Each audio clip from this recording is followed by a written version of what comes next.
사도행전 1장 15절에서 2장 13절까지 보겠습니다. 사도행전 1장 15절에서 2장 13절 좀 길지만 성경을 이해하는 마음으로 교독하겠습니다. 1장 15절 모인 무리의 수가 약 120명이나 되더라. 그때에 베드로가 그 형제들 가운데 일어서서 이르되 형제들아, 성령이 다시 이를 통하여 예수 죽는 자들의 길잡이가 된 유다를 가리켜 미리 말씀하신 성경이 응하였으니 마땅하도다. 이 사람은 본래 우리 수 가운데 참여하여 이 직무의 한 부분을 맡았던 자라. 이 사람이 우리의 삭으로 밭을 사고 그의 몸이 곤두가 들어요 배가 터져 창자가 다 흘러 나오니라. 이 일이 예루살렘에 사는 모든 사람에게 알리어져 그들의 말로는 그 밭을 아겔다마라 하니 이는 핏밭이라는 뜻이라. 시편에 기록하였으되 그의 거처를 황폐하게 하시며 거기 거하는 자가 없게 하소서 하려고 또 이르시되 그의 직분을 타인이 취하게 하소서 하였도다. 이러함으로 요한의 세례로부터 우리 가운데서 올려져 가신 날까지 주 예수께서 우리 가운데 출입하실 때에 항상 우리와 함께 다니던 사람 중에 하나를 세워 우리와 더불어 예수께서 부활하심을 증언할 사람이 되게 하여야 하리라 하거늘. 그들이 그 두 사람을 내세우니 하나는 바사바라고도 하고 별명은 유수도라고도 하는 요셉이요 하나는 마띠아라.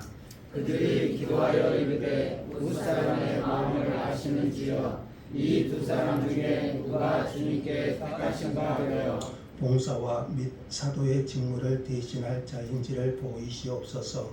유다는 이 직무를 버리고 제 곳으로 갔나이다 하고 제기도가 마띠아를 얻으니 그가 일어난 사도의 수에 들어가니라. 오순절 날이 이미 이름에 그들이 다 같이 한 곳에 모였더니 호련히 하늘로부터 급하고 강한 바람 같은 소리가 나서 그들이 앉은 온 집에 가득하며 마치 불의 혀처럼 갈라지는 것들이 그들에게 보여 각 사람 위에 하나씩 임하여 있더니 그들이 다 성령의 충만함을 받고 성령이 말하게 하심에 따라 다른 언어들로 말하기를 시작하니라. 그때 경건한 유대인들이 전하 각국으로부터 와서 예루살렘에 머물러 있더니 이 소리가 나매 큰 우리가 나와 각각 자기의 방언으로 제자들이 말하는 것을 듣고 소동하여 다 놀라 신기하게 여겨 이르되 보라 이 말하는 사람들이 다 갈릴리 사람이 아니냐.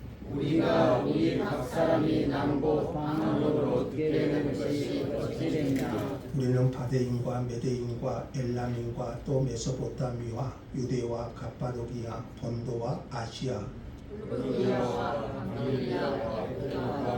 그에 가까운 이리야 여러 지방에 사는 사람들과 로마로부터 온 나그네 곧 유대인과 유대교에 들어온 사람들과 그레데인과 아라비아인들이라. 우리가 다 우리의 각 언어로 하나님의 큰 일을 말함을 듣는도다 하고 다 놀라며 당황하여 서로 이르되 이 어찌 된 일이냐 같이 또 어떤 이들은 조롱하여 이르되 그들이 새 술에 취하였다 하더라. 아멘. 185장 찬송 드립니다. 탄생하는 결정적 사건을 만납니다. 우리가 잘 아는 오순절 성령 강림 사건입니다. 자, 예수님께서는 분명히 약속하셨죠. 이로부터 임할 권능, 아버지의 약속하신 것, 그게 뭡니까? 성령이었죠. 예수님은 승천하셨고, 자, 예수님이 승천하시고 열흘쯤 지나서 오순절이 왔습니다. 자, 예수님께서 이 땅에 부활하신 예수님께서 몇 일 계셨다고요? 40일 계셨고요. 그리고 열흘쯤 지나서 오순절이 왔습니다. 자, 여러분 유대인의 절기를 좀 아신가요? 3대 절기가 뭔가요? 6월절, 가을에 지내는 초막절이 하나 있고요. 또 하나 오순절. 자, 오순절은 잘 안 쓰는데 구약에는 이게 77절로 나와요. 77절. 77절. 왜 그러냐면 오순절은, 그러니까 77절은 6월절로부터 7주를 지난다고 해서 77절 이렇게 말해요. 이것이 날수로는 50일째였기 때문에 이것을 오순절 이렇게 말해요. 오순절. 그러니까 구약의 절기로는 77절로 나와요. 6월절로부터 7주 후, 날짜로 하면은 50일째 되죠. 이것을 그래서 오순절 이렇게도 말하고, 이것이 이제 보리의 추수와 첫째 추수와 맞물려서 맥주의 초실절 이렇게도 말하는데 맥주절과도 연관됩니다. 그래서 구약의 3대 절기 하면 여러분 항상 이게 좀 헷갈려요. 그래서 6월절과 초막절은 여러분 잘 아시겠어요. 초막절은 우리 추수감사절로 드리는 것이 초막절이고요. 추수하고 6월절, 초막절, 그리고 6월절 이후 50일째 되는 날, 오늘 본문에서는 이게 오순절이고 구약에서는 이게 무슨 절로 나온다고요? 77절로 나와요. 7주 후에 나오고 6월절부터 50일째 77절 이렇게 나와요. 이게 이제 보리 추수하는데 이게 맥주절과 연관이 됩니다. 자, 그럽니다.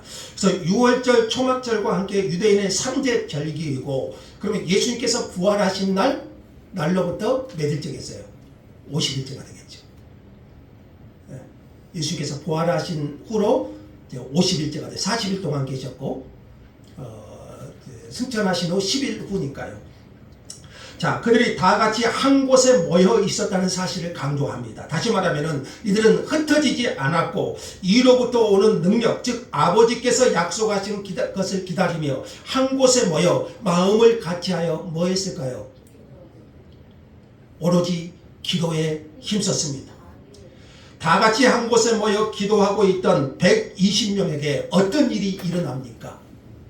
사도행전 2장은 오순절 성령 강림 중요한 사건이 있죠. 자, 그때 갑자기 하늘로부터 급하고 강한 바람 같은 소리가 있었습니다. 그 소리가요, 그들이 앉은 온 집에 가득했으니 아마 그 소리는 엄청나게 큰 소리였을 겁니다. 급하고 강한 바람 같은 소리가 120명이 모여있는 모든 사람이 들을 정도로, 그러니까 굉장히 큰 소리였을 겁니다. 그리고 그것은 분명히 하늘로부터 임하는 소리였고요. 동시에 불의 혀처럼 갈라지는 것들이, 불의 혀, 여러분 불 보면 혀처럼 생겼잖아요. 그 불의 혀처럼 갈라지는 것들이 각 사람 이에 하나씩 임하여 있는 것이 그들 모두에게 보였습니다. 아마 그 다락방은 우리 교회 크기 정도 되었을 거예요. 120명이 모여서, 우리나라 다락방은 좀 틀려요. 이 정도의 홀, 이게 마가 다락방이라고, 마가가 좀 예루살렘에서 유력자였거든요. 마가 다락방 그렇게 말하지 않습니까? 거기 모였어요. 그러니까 그 120명의 성도들에게 하늘로부터 급하고 강한 바람 소리 같은 큰 소리가 들렸고요. 그리고 또 불의 혀같이 갈라지는 것들이 각 사람 위에 하나씩 임하여 있는 것을, 이게 어떤 사람만 보는 것이 아니라 그곳에 있는 모든 사람이 그걸 다 듣고 본 거예요. 이 엄청난 바람과 불의 현상, 그들 중 몇 사람에게만 보여진 것이 아니고 모든 사람이 듣고 보고 경험했던 아주 초자연적인 현상이 일어났습니다. 오늘 예배하는 우리에게도 그런 역사가, 성령님께서 임하시기를 소원합니다. 자, 이렇게 엄청난 바람과 불의 현상과 함께 모든 사람들이 볼 수 있도록, 이건 객관적으로 모두가 볼 수 있는 그런 현상이 나타났어요. 여러분, 바람. 자, 바람은 성령과 같은 뜻이죠. 자, 구약의 바람과 성령은 같은 의미로 써요. 언어가 같아요. 그래서 구약에서는 하나님의 영은 수면에 운행하신다. 일단 하나님의 영이 뭐라고 나면 한번 해봅시다. 루아흐. 이게 히브리어의 바람과 성령은 같은 뜻이에요. 언어가 루아흐래요.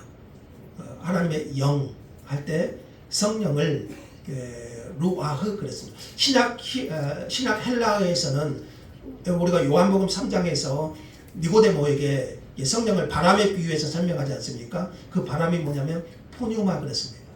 포뉴마. 한번 해볼까요? 포뉴마.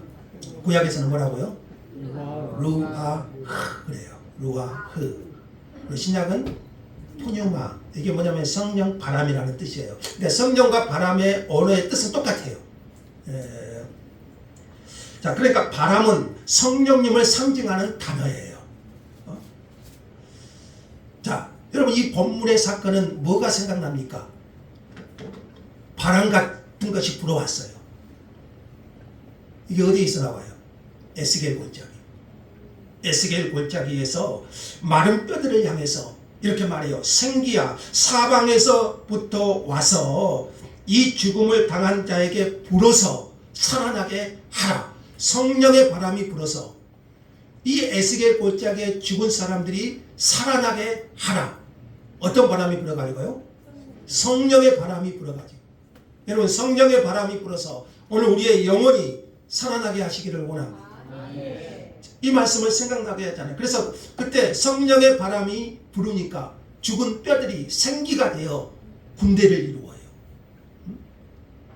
자, 이처럼 예수님께서는 니고데모에게 중생의 도리를 말씀하실 때 성령을 뭘로 비유했죠? 바람에 비유하여 설명한 적이 있죠. 그러니까 성령과 바람은 여러분 눈에 보입니까? 안 보입니까? 안 보이죠. 그러나 능력이 있습니다. 바람이 얼마나 무섭습니까? 태풍 같은 거예요. 성령도 그래요. 자, 불도요. 하나님의 임재를 상징합니다. 불. 하나님의 임재. 하나님은 불 붙는 떨기나무에서 누구를 부르셨죠? 모세를 부르셨고 광야에서는요. 불기둥으로 이스라엘 백성을 인도하셨습니다. 또한 불은 하나님의 심판을 상징하기도 합니다. 불심판. 하지만 그리스도께서 받은 대속의 심판 덕분에 신자들에게 불세례는 은혜로운 능력의 세례가 되었습니다. 이처럼 바람과 불은 성령의 권능을 상징합니다. 그래서 오순절에 성령께서 강한 능력과 바람과 불로 임한 것은 이런 권능으로 120명의 성도들에게 임하신 거죠. 자, 여기까지는 모든 사람들이 볼 수 있는 현상이었습니다. 그렇다면 제자들 자신에게는 어떤 일이 일어납니까? 4절 한번 볼까요? 4절 한번 읽어봅시다. 2장 4절이겠죠? 다같이요. 그들이 다 성령의 충만함을 받고 성령이 말하게 하심을 따라 다른 언어들로 말하기를 시작합니다. 자, 제자들 자신에게는요. 그들이 다 성령의 충만함을 받고 이게 바람과 불로서 임하는 그 권능의 성령, 다 성령의 충만함을 받고 다시 말하면 성령님이 그들에게 임하셨고 성령님께서 그들을 강력하게 사로잡으셨습니다. 이게 성령 충만이라는 단어로 설명합니다. 자, 이처럼 성령님께서 충만함으로 제자들을 사로잡으셨고 제자들에게 임하셨습니다. 사모되지 않습니까? 자, 이 성령에 대한 내용은 다음 시간에 좀 더 자세히 살피겠습니다만은 어쨌든 성령님께서 그들을 강하게 사로잡으셨어요. 그래서 어떤 일이 일어났습니까? 그들이 무화경에 빠진 것이 아니라 우리 옛날에 기도원에 가면 안수하면 뒤로 넘어져요. 넘어지기 싫어도 분위기가 다 넘어지니까 다 넘어져요. 아무 의미가 없어요. 그럼 무화경에 빠진 것이 아니라 그들은 다른 언어들로 말하기 시작했습니다. 이 성령이 임함과 충만함은 겁쟁이들에게 용감함을 심어주었고 성령은 이같이요 사람을 변화시킵니다. 문제는 이 사건이 그들만의 사건으로 끝나지 않았다는 거예요. 성령의 임하심이 그들만의 사건으로 끝나지 않았어요. 성령의 충만함을 입은 제자들은요, 성령이 말하게 하심을 따라 각기 다른 언어들로 말하기를 시작한 거예요. 참으로 놀라운 일이 벌어진 겁니다. 제가 메리안과 대화를 하는데 저도 이런 은사가 내렸으면 좋겠어요. 영어 또 한국어. 성령님께서 이 제자들의 입을 열어서 각기 다른 나라와 민족의 다양한 언어들로 말하는 것을 듣고 이 희귀한 현상을 접한 주변의 큰 무리 가운데 소동이 일어나요. 생각해 보십시오. 지금 이때가 언제입니까? 오순절, 칠칠절이라고도 한다고 했죠. 오순절. 오순절은 그 달력으로 보면 6월 초순 정도 됩니다. 그러니까 이때는요, 오순절은 여행하기에 가장 좋은 날씨예요. 시간이에요. 그래서 3대 절기 중에서도 가장 많은 순례자가 예루살렘을 찾는 절기가 칠칠절이에요. 오순절이에요. 이 점에서 오순절은 하나님께서 성령을 부어주시는 역사적 사건을 행하시기에 가장 적절한 날이 오순절이었어요. 자, 5절 보시면은요, 그때에 경건한 유대인들이 천하 각국으로부터 와서 예루살렘에 머물러 있었어요. 그리고 9절에서 11절은 이 순례자들이 어디서 왔는지 그 목록도 다 보여줍니다. 제가 하나하나 말하기는 그렇지만 아프리카나 또 소아시아 여러 지역에서 온 순례자들이에요. 그들이 오순절에, 그것도 예루살렘에서 그들의 난 곧 방언으로 듣는다는 것이 얼마나 놀라운 일이었겠어요.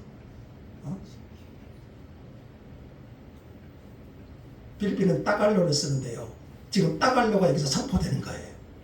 얼마나 놀라운 일이 일어나고 있는 거예요. 그것도 그들의 난곳 방언으로 말하는 사람들이 누군가요?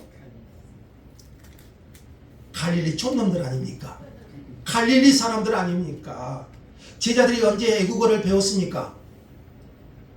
당시 이런 속담이 있었잖아요. 갈릴리에서 무슨 선한 것이 날 수 있느냐, 그런 속담이 있을 정도잖아요.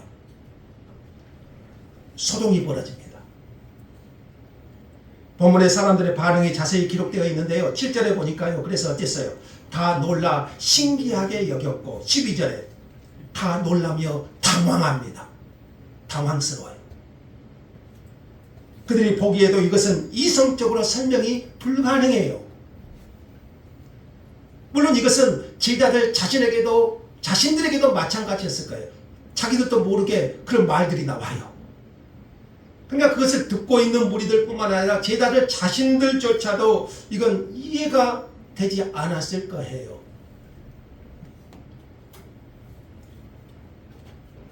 소동하는 사람들이 11절에 보니까요, 우리가 다 우리 각 언어로 하나님의 큰 일 말함을 듣는도다, 이렇게 말하잖아요.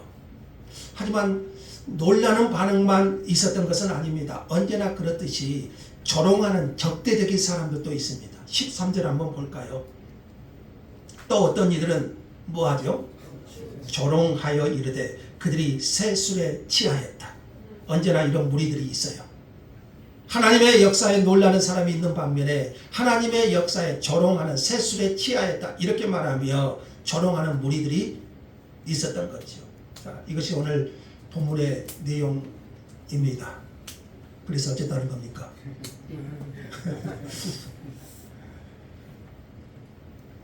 우리는 유다의 빈 자리를 채우려고 마띠아를 뽑는 과정에서 하나님의 말씀이 교회를 이끌어 가신다는 사실을 보았습니다. 교회는 그래야 됩니다. 하나님의 말씀이 이끄는 성도, 하나님의 말씀이 이끄는 교회가 되어야 됩니다. 그러나 이것보다 더 중요한 것은 오순절 성령 강림 사건입니다. 그들이 다 같이 한 곳에 모여 마음을 같이하여 기도하고 있을 때 성령이 강한 바람과 불과 같이 권능으로 임하셨습니다. 이것이 제자들의 모든 것을 바꾸어 놓았고 사도행전 그 뒤에 모든 이야기들을 가능하게 한 것입니다.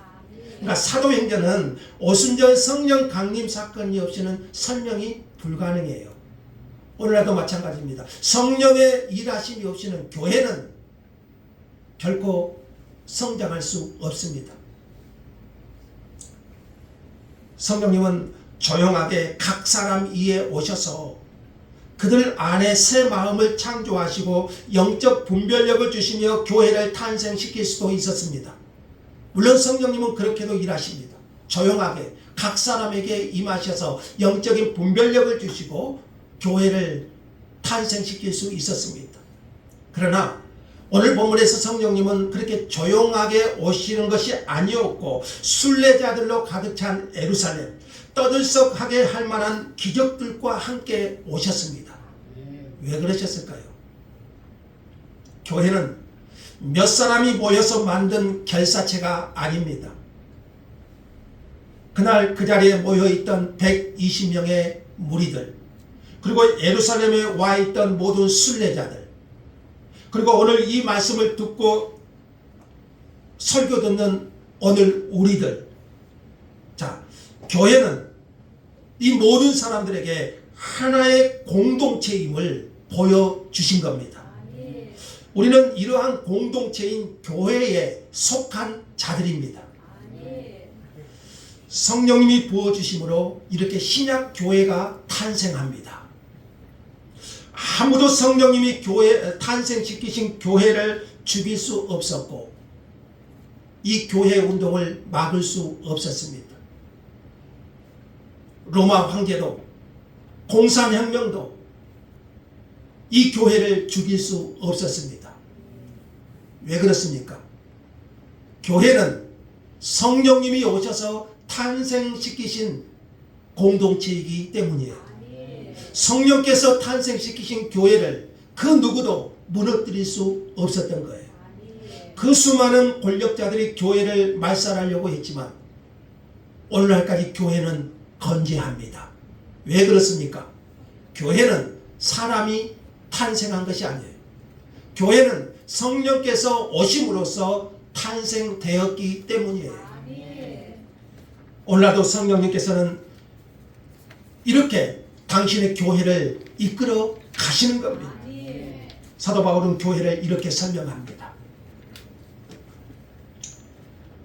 에베소서 말씀인데요. 너희는 사도들과 선지자들의 터 위에 세우심을 입은 자다.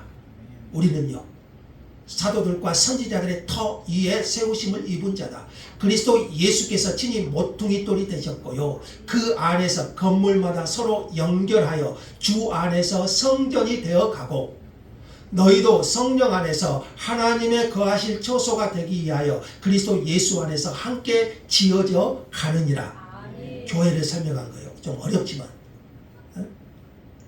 성령님이 오심으로 탄생한 신약교회는 지금도 성령 안에서 하나님이 거하실 처소가 되기 위하여 그리스도 예수 안에서 함께 지어져 가고 있는 중입니다. 우리가 지금 그 여정에 있다는 사실을 기억하십시오. 오늘도 저와 여러분은 그 교회 안에 그 여정 가운데 있다는 사실, 성령 안에서 하나님의 거하실 처소가 되기 위하여 그리스도 예수 안에서 함께 지어져 가고 있다는 사실입니다. 성령님은 오늘 또 교회를 통하여 그 일을 하고 계십니다. 그러므로 여러분, 하나님의 교회를요 인간적이고 이성적인 잣대로 판단해서는 안 됩니다. 여러분, 하나님의 교회를 함부로 판단해서는 안 됩니다. 지금 우리가 함께 모여서요 살아계신 하나님을 예배하는 사실이 두려운 것은요 우리가 하나님이 거하시는 교회라는 그 공동체 안에 있기 때문입니다.